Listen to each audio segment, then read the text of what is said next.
את השיטה, אני מוציא לי את כל הזה, שים לב, תמיד כשאני כאילו לוחץ, הכל נפתח. אוקיי? בדרך כלל האצבע שלי לא תהיה פה, היא תהיה פה. אתה יכול לסגור אותו, אוקיי.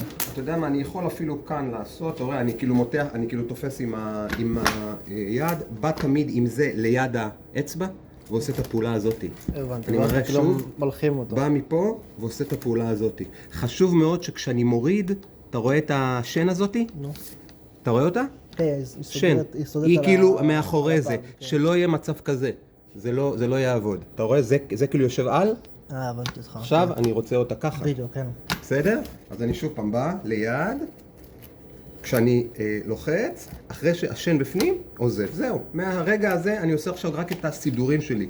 שם את זה פה, בואו נשים את זה ככה, לוחץ. עכשיו אתה תגיד לי, סוגר אותו. מבחינת, אני עוד לא סוגר. מבחינת החוזק שלו? כן, תגיד לי אם זה מספיק לך, עוד, פחות. עוד טיפה? תעשה ככה, אתה רוצה עוד, אני כאילו אמתח עוד. עוד טיפה. זהו. זהו? כן. אפשר ללחוץ? לוחץ.